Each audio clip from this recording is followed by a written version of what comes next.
Mi ćemo u nastavku našeg proučavanja Jevrejima poslanice čitati 2 stiha iz Jevrejima 6. glava, čitamo 7. i 8. stih. Jevrejima 6. glava, 7. i 8. stih. Reč Gospodnja kaže: je zemlja koja pažd, što pada, rađa povrće, dobro onima koji je rade, prima blagoslov od Boga. Ako ja iznosi trnje i čiričak, nepotrebna je i kletve blizu, koja se najposlije sažeže. U ovom odlomku, kojega smo sada pročitali,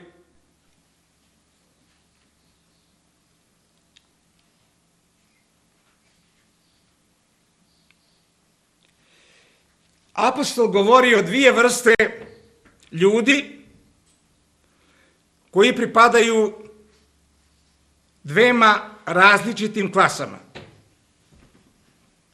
Ovde apostol iznosi istinu koju smo prošli put iznali kao ključ za razumevanje 4., 6., 5. i 6. stiha, ali i razumevanje ove glave i cele poslanice. U Jevrejima 4:6 kaže Pavle za one koji su doživjeli onih 5 blagoslova, jer nije moguće one. A sada u 9. vrsti kaže: ali od vas, ljubazni, nadamo se boljemu. Dakle, one i vas. To su 2 vrste, 2 klase. Ljudi kojima apostol Pavle piše. 2 grupe. Tako sada u ova 2 stiha upravo imamo 2 grupe koje smo danas pročitali. U 7. stihu imamo verne, u 8. stihu imamo neverne.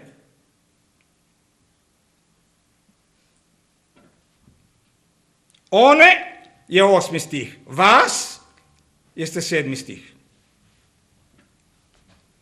Ima tumača koji kažu da se i u 8. stihu govori o vernima, na novorođenima. Ovakav pristup tekstu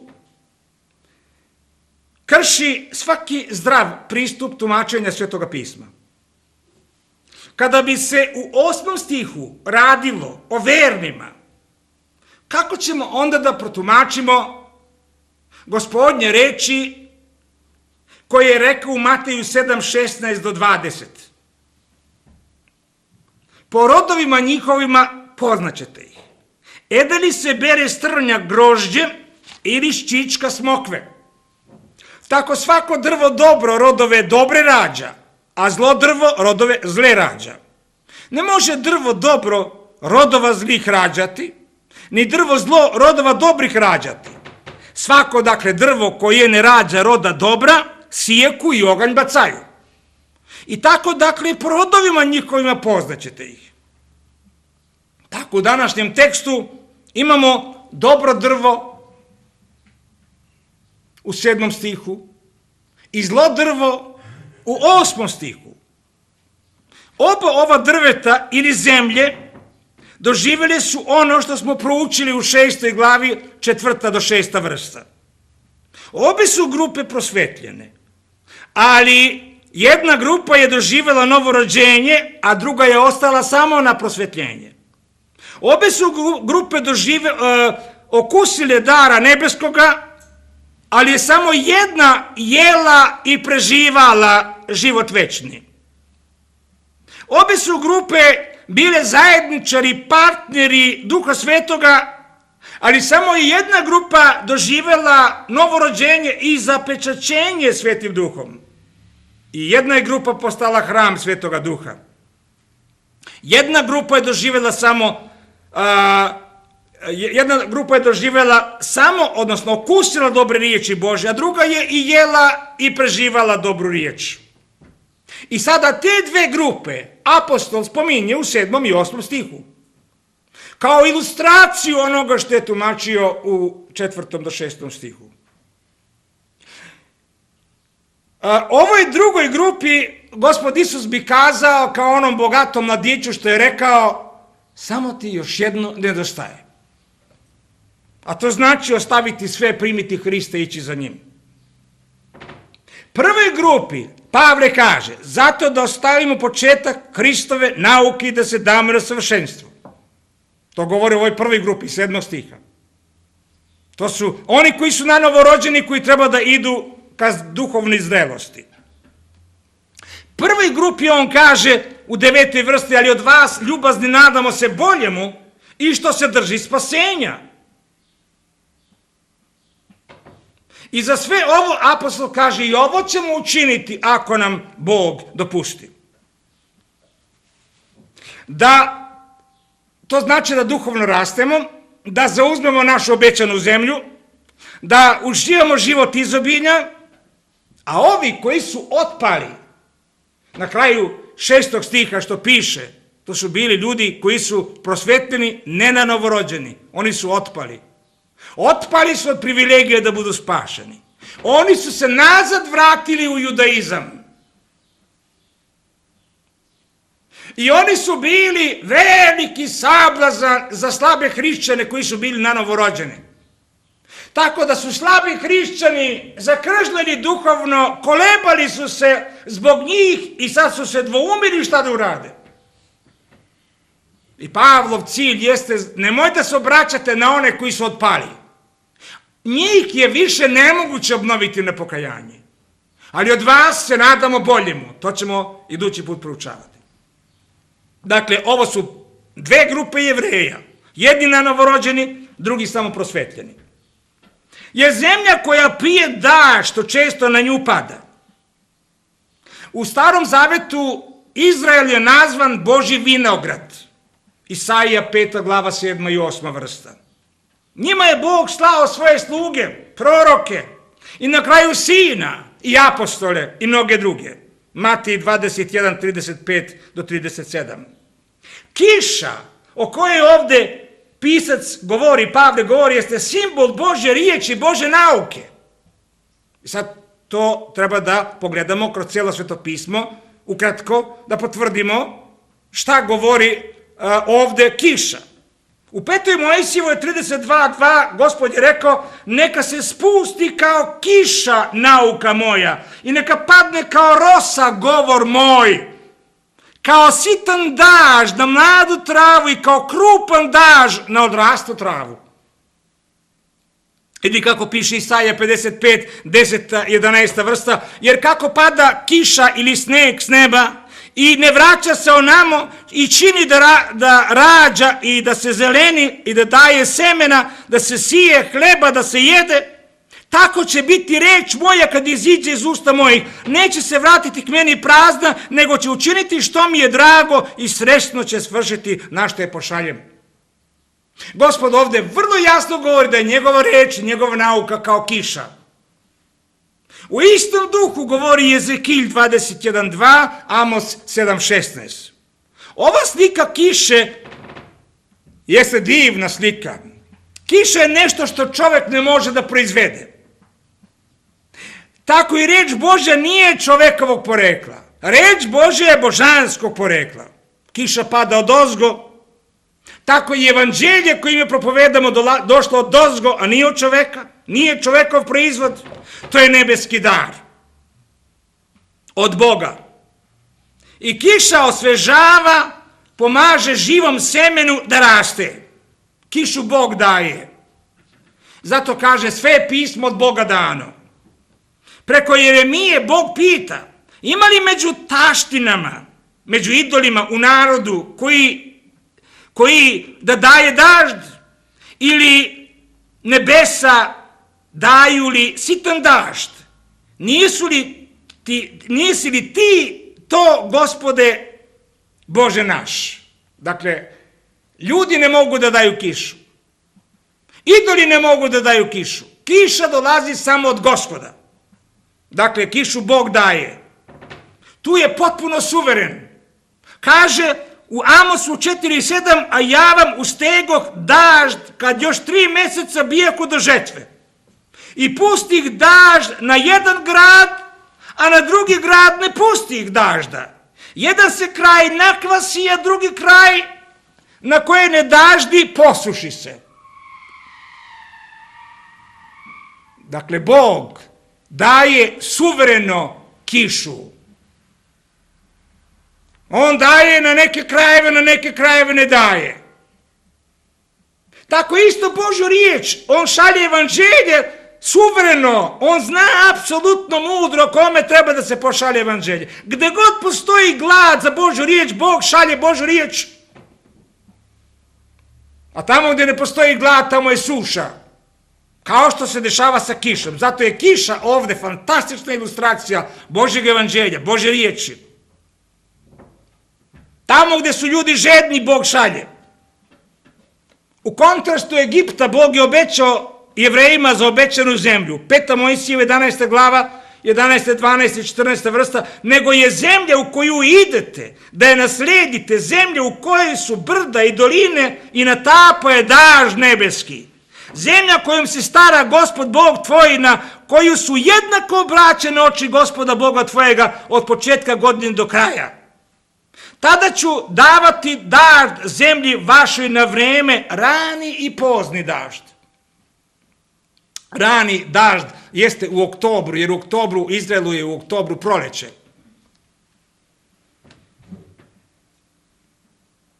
A mart je mesto vreme kada, odnosno ne, to je pozna jesen, ali proleće je mart, kada žito je blizu sazrevanja.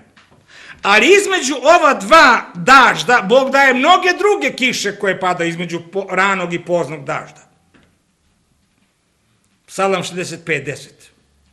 I zato vratimo se ponovo na tekst 7. vrsta. Jer zemlja koja pije dažd, to često na nju pada. Gospod je rekao preko Jeremije proroka, o zemljo, čuj riječ Gospodnju. Jeremija 22:29. To se odnosilo na Izrael u ono vreme, danas odnosi na ceo svijet. Kiša Božje riječi je padala i na dobro i na zle.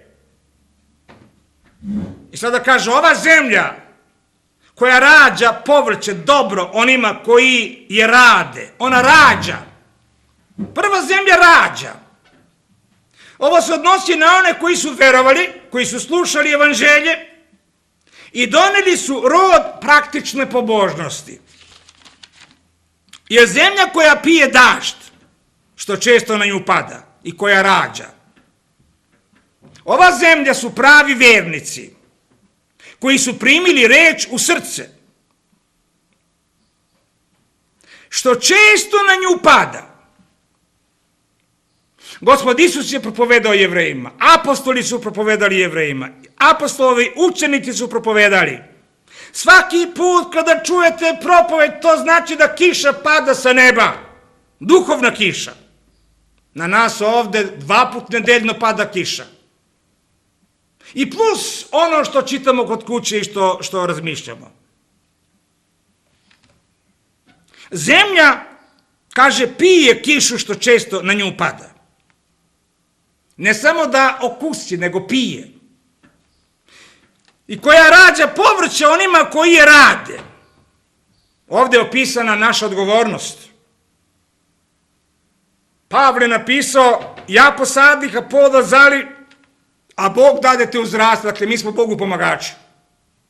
Naše da sijemo, naše da sadimo, da zalevamo, a Bog je onaj koji daje da raste. I koja rađa povrće onima koji rade. Dakle, Bog koristi ljude za propovedanje, a rezultat je od njega. I koja rađa povrće dobro. Kiša pada na zemlju, zaleva seme, seme rađa rod. I Bog očekuje da rađa rod. Kaže u Isaiji 5:4, ja očekivah da rodi rod. Što više kiša pada i što se više zemlje obrađuje, očekuje se više roda. I ova zemlja koja rađa rod, dalje kaže, prima blagoslov od Boga. Ova zemlja prvo rađa rod i poslije rađanja roda ona prima blagoslov od Boga. Bog prihvata ove kao svoje. Bog očekuje i uživa da blagoslovi svoj narod. Piše u Isaiji 27.2, tada pevajte vinogradu koji rađa crvenim vinom. Ja, Gospod, čuvam ga u svako doba, zaljevat ću ga, dan i noć čuvat ću ga, da ga ko ne ošteti. Ovdje Gospod govori simbolično o svom narodu, mi smo njegov vinograd, koji rađamo rod, crveno vino, ja ću zaljevati, ja ću čuvati, ja ću braniti. Dan i noć ću ga čuvati. One koji rađaju rod, Gospod će da čuva dan i noć. Gospod obećaje da će da se brine za svoj narod i da će da ga čuva. To je u skladu sa onim što Gospod Isus uči u Jovanu 15.2. Svaku lozu na meni koja ne rađa roda odseći će je, svaku koja rađa rod očistit će je da više roda rodi. Vinogradar, naš nebeski Otac, uzima makaze i čisti nas baš onda kad rađamo rod. Uzima makaze i čisti sve one divlje lozice koje na lozu rastu, da ne bi uzimali snagu, reže, to boli. I mi se pitamo šta smo Bogu skrivili. Nismo skrivili, nego Bog želi da više roda rodimo. Gospod nas disciplinira da više roda rodimo. To je isto kao što Pavle piše Korinčanima 2, preobražavamo se iz slave u slavu. U Jovanu 15.8 kažem, tijem će se Otac moj proslaviti da rod mnogi rodite. Ali on nas čisti. Bog želi da ga proslavimo i zato on želi da nas blagoslovi. Ne samo da budemo obraćeni, već da duhovno rastemo, da primimo mnoge blagoslove koje je Bog spremio za nas. Mi smo o tome mnogo govorili u 3. i 4. glavi, da ne bi ponavljao. Prima blagoslov od Boga. Dakle, zemlja koja pije dažd, koja prima evanđelje, koja prima seme, koja donosi rod, rađa rod, ona prima blagoslov od Boga. To je blagoslovljena zemlja. Ali, to je 7. vrsta. 8. vrsta kaže, ima i prokleta zemlja. Prokletstvo onih koji ne veruju. Ako ja iznosi trnji i čičak, nepotrebna je kletve blizu koja se najposlije sažeže. Pazite sada, ako ja iznosi trnji i čičak, pazite, ova zemlja prima isto kišu sa neba. I ova zemlja prima kišu sa neba. I ova zemlja se obrađuje. A razlika je šta koja zemlja proizvodi. Vidjeli smo da prva zemlja rađa povrće onima koji rade. A dok ova druga zemlja je nešto sasvim drugačije. Za prvu zemlju kaže rađa povrće. Ona rađa u pravo vrijeme. Nešto je u njoj posejano. I ona pod utjecaj kiše i rada rađa povrće. Ali za ovu zlu zemlju piše, ako ja iznosi trn i čičak, pazite kontrast. Prva zemlja rađa, blagoslovljena zemlja rađa, a prokleta zemlja ne rađa. Ona samo iznosi trn i čičak. Tu je razlika. Iznosi. Prva rađa nadprirodno, a druga iznosi ono što je njoj prirodno. To je čovjek u grehu. To je proizvod tela grešne prirode. Ovo što iznosi ova prokleta zemlja može biti religiozni proizvod. Mogu biti dobra dela, a to se zove, koja su učinjena po telu, to se zove humanizam. I svi mogući gresi su ovdje uključeni. Sve ovo zajedno zove se trn i čičak. Kada su Adam i Eva sagrešili, Bog je prokleo i njih i zemlju, piše, rekao je, trnje i korov će ti rađati, 1. Mojsijeva 3.18. To je znak prokletstva. Ne samo što je beskorisno, već je i protiv svega što je korisno. Trnje i čičak je protiv svega što je korisno. Bog je rekao Jevrejima u Isaiji 5.2 za vinograd, a je vinograd bio izraelski narod, i ogradi ga, i otrije bi iz njega kamenje, i nasadi ga plemenitom lozom, i sazida kulu usred njega, i iskopa pivnicu njemu, i počeka da rodi grožđem, a on rodi vinjagom. To su isti o kojima piše ovdje u Jevrejima 6.4-6 i 8. vrsta. Isti. Ova zemlja je iznela nešto što nije korisno vlasniku. I ne samo to, već trnje i čičak je beskorisno i opasno. U priči o sejaču mi znamo da je trnje ugušilo reč koje je posejano, a to su sve posljedice čovekovog pada u greh. I za ovu zemlju, koja isto prima kišu sa neba, oko koje se rađa, a koja prirodno iznosi trnje i čičak, ono što je telesno, koja iznosi trnje i čičak, nepotrebna je. I kletve blizu. Zemlja koja posle tolike kiše i truda iznosi samo trnje i čičak, ona je nepotrebna zemlja, zemljoradniku. Ova riječ nepotrebna postaje posle pokušaja da donese rod.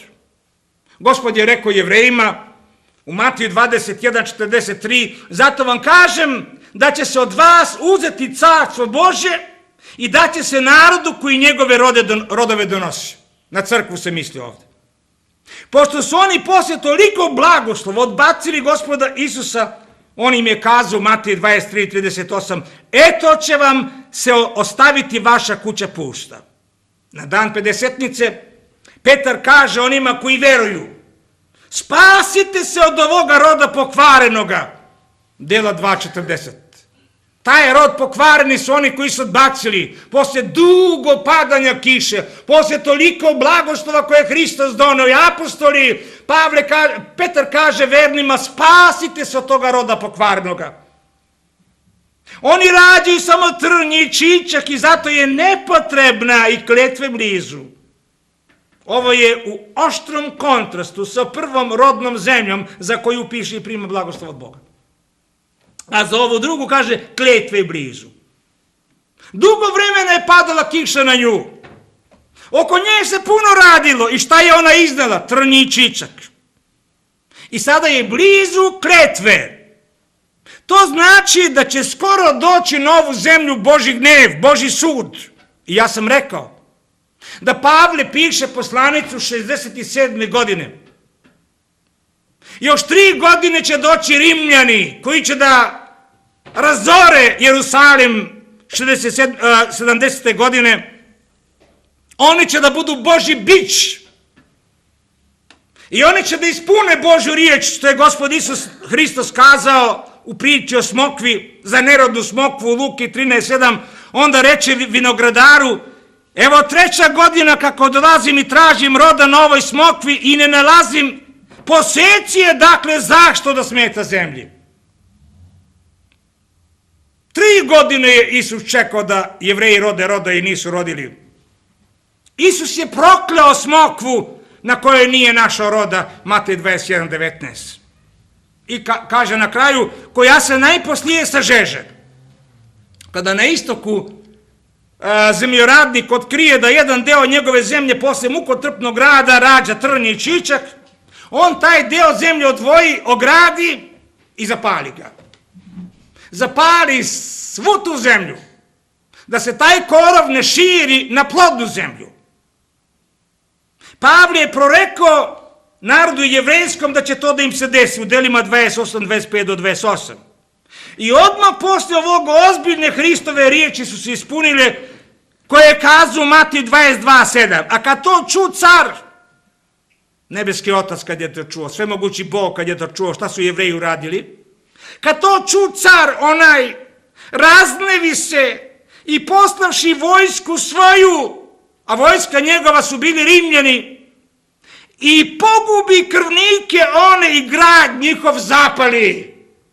To se desilo bukvalno 70. godine. Nebeski otac je poslao rimsku vojsku na Jerusalim i Izrael. Ubili su više od 1.100.000 ljudi, 80.000 odvedeno u ropstvo, a ostali su rasijeni po celom svetu. Ali ne samo to, već su nevernici završili u pakao.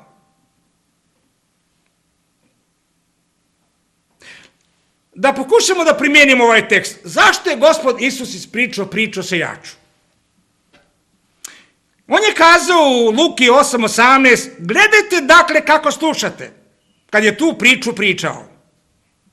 Pazite kako slušate. Pazite da budete dobra zemlja, blagoslovljena zemlja. U Luki 8.15 kaže, ko je na dobroj zemlji, to su oni koji riječ slušaju. I u dobrome i čistom srcu drže je i rod donose u trpljenju. Ovo govori i povika, ko ima uši da čuje, neka čuje. Pazite kako slušate. Ovi se pokoravaju Božje riječi. U Marku 4.20 za njih kaže, koji slušaju riječi primaju i donose rod. Oni primaju i primenjuju reč u svom srcu. U Matiji 13.23 kaže, sluša riječ i razumije. On prima, on razume duhovno značenje i primenjuju u praksi. Oni dakle slušaju, oni razumiju, oni primaju srce, oni je drže i naravno donose rod. I rod donose u trpljenju. Oni ustrajavaju u svojoj borbi. Oni pobeđuju sva obeshrabrenja, sve kušnje, hodaju stazama poslušnosti. Ovakvi primaju blagoslov od Boga.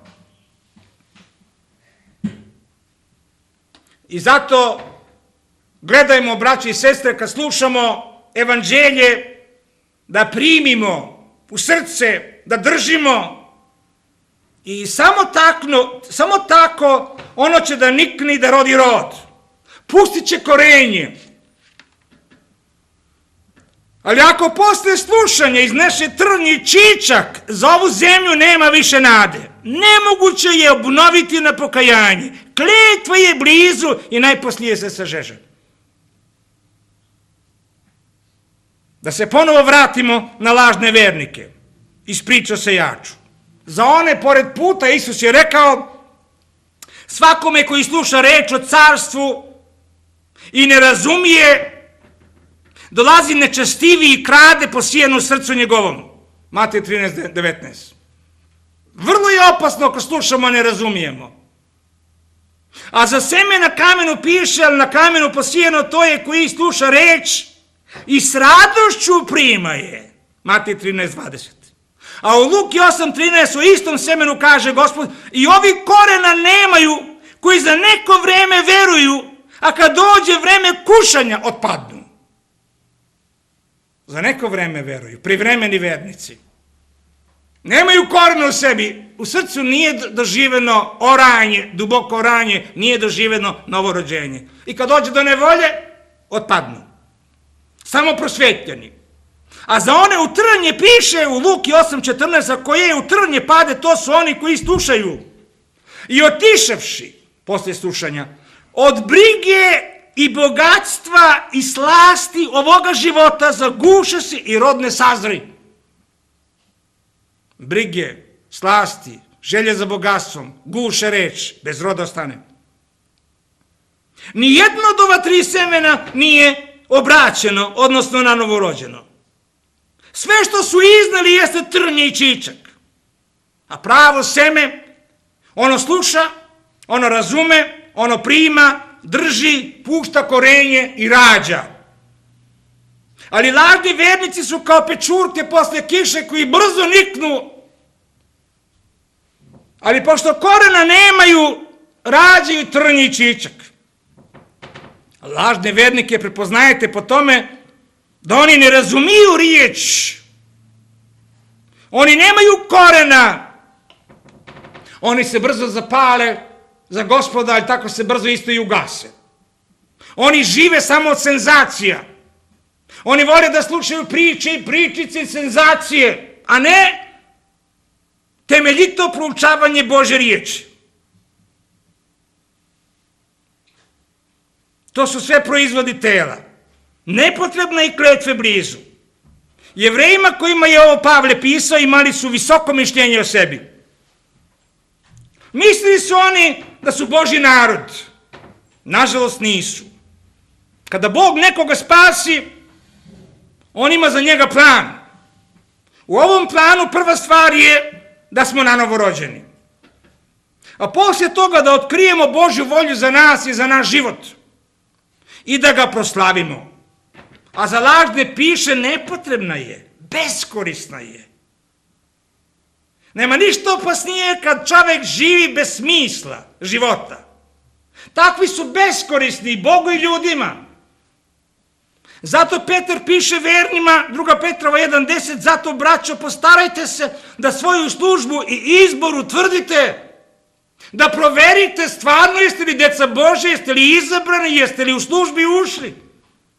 Mi koji slušamo Božju riječ smo vrlo odgovorni za ono što slušamo. Bog očekuje da verujemo i da primimo i da donesemo rod. Koji je naš rod? Dugo slušamo Božju riječ. Da li iznosimo rod ili iznosimo trnje i čičak? Pavle kaže Filipljanima 1.11, napunjeni plodova pravde kroz Krista Isusa na slavu i hvalu Božju. Ako je tako, da rađamo plodove, onda sva slava i hvala pripada Bogu, koji nas je učinio plodnima. A ako iznosimo čičak i trnje, naše krivice. I tako dugo ne možemo da ostanemo. Nismo korisni Bogu. Mi smetamo zemlji, nepotrebne i kletve blizu.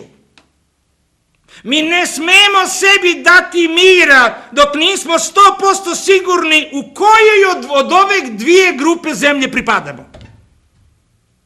Da li pripadamo u blagoslovljenu zemlju koja prima, koja pije, koja rađa, donosi rod, donosimo duhovne rodove, ili smo u ovu prokletu zemlju? Šta vidimo danas kod mnogih koji se zovu hrišćani?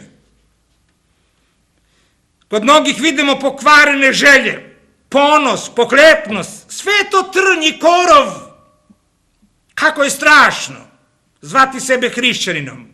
A Bog kaže, nepotrebna i kletve blizu. Uskoro će mnogi na svetu čuti svoju posljednju propoved koji sebe zovu hrišćanima. Posljednju propoved. Jer je kletva na vratima. Bog sprema Srb da bace na našu zemlju. Pišu u Otkrivenju 16. glava. Jovan Krstitelj je rekao, već i sekira kod korena drvetu stoji, svako dakle drvo koje ne rađa dobra roda, sječe se i oganj se baca. Matej 3.10. I na kraju će sam Gospod Isus da kaže ovima, idite od mene prokleti u oganj večni, pripravljen đavolu i anđelima njegovima. Dakle, postoji mesto koje se zove oganj večni. To je mesto, to je ognjeno jezero. Bog ovo nije spremio za nas. Ognjeno jezero Bog nije spremio za ljude, nego za Sotonu i za njegove demone. Ali ako mi odbacujemo Hrista i ne želimo da se oslonimo samo na njegovo dovršeno delo na krstu Golgote, i mi ćemo biti bačeni u pakao tamo sa našim gospodarom kome smo služili. Ali Bog to ne želi. Bog ne želi da neko pogine. Zato je dao svoga sina. Jer zemlja koja pije da, što često na nju pada.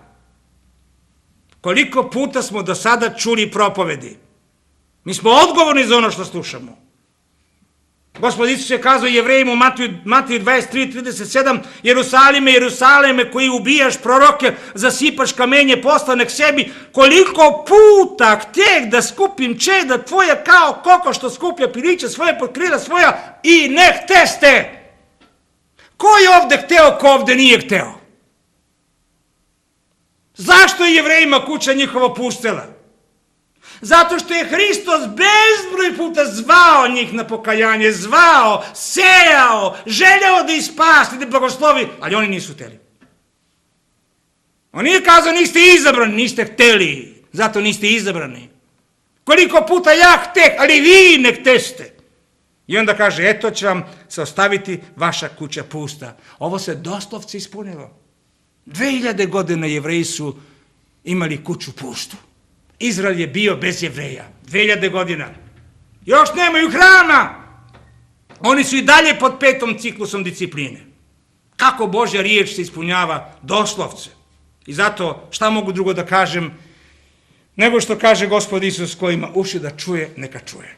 Ispitamo sebe u koju grupu pripadamo. Idući put ćemo imati mnogo utešnije reči za one koji veruju.